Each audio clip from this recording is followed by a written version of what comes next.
I still cannot leave this topic of prayer and this particular passage in which we find the word watch.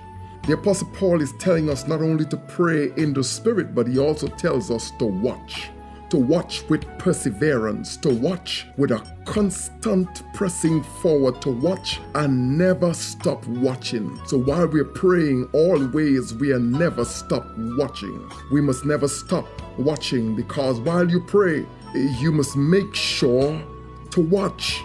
See, the ability to see has more to do with the presence of light and less to do with the fact that we have eyes. If you have eyes but you don't have light, you still would not see. So when the Apostle Paul tells us to watch, he knows we could never see the movement of the enemy and be in a position to win unless the light of God shines through on us. At another time, I'll spend some time talking more about the light. But today I want to talk to you about watching. Watch. And when you watch for the wiles of the devil. Watch for his strategy. Watch for his plan and underneath and conniving. Watch. And when you watch, Jesus says, lest you enter into temptation. So watch. Like we find in the book of Nahum chapter 2 and verse 1, he says, the he that dasheth in pieces is come up before thy face. So keep the ammunition chained on him. Watch the way. Make thy loins strong. Fortify thy power mightily. The apostle is telling us when he says to watch, make sure the enemy doesn't have a foothold and to come in to take your way. In the book of Habakkuk chapter 2, we are told, he speaking says, I stand upon my watch and set upon the tower myself and will watch to see what he will say unto me and what I shall answer when I am reproved. Habakkuk is saying, I must watch.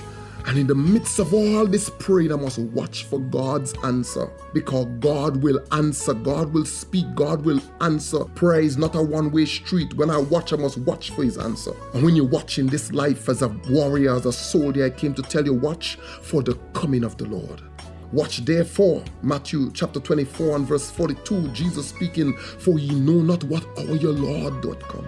But this know that if the good man of the house had known in what watch the thief would come, he would have watched and would have suffered his house to be broken up. When you watch, pray, and when you pray, watch. Watch because you don't know what day Jesus will come. Watch for the signs that tell you that the coming is near. And keep your eyes trained on the eastern sky, because it won't be long before the trumpet of God songs and Jesus comes. 1 Peter chapter 4 and verse 7 says, but the end of all things is at hand. Be ye therefore sober and watch unto prayer. When he says watch unto prayer, is more like saying don't take your eyes even off of prayer. Watch so that you are brought to prayer. Watch so that you will be consistent and constant in prayer, because the end is right there, very near.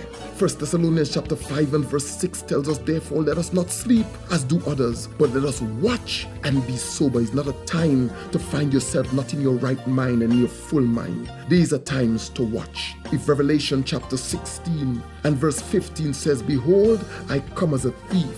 Blessed is he that watcheth and keepeth his garments, lest he walk naked and they see his shame. You are clothed even now in the righteousness of Jesus Christ.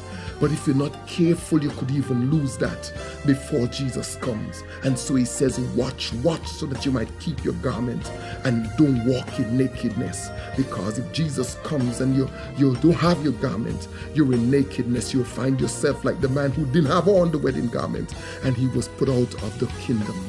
Watch and pray. This is what we ought to know. Watch and pray is what they all said we ought to do. I know how watching and praying connected me to the source of all power. How he touched my brain so I could learn after failing in high school. How he kept me from falling because I watched and prayed. How he brought me to be more like him because I watched and prayed. If ever you forget this message, remember these words that I quote to you today. You can do more than pray after you have prayed, but you can never do more than pray until you have prayed. These are the words of A.J. Gordon. Let me pray with you. Father, there is a child of yours out there in Radioland who needed this word. Please transform their life into a life of prayer. Amen.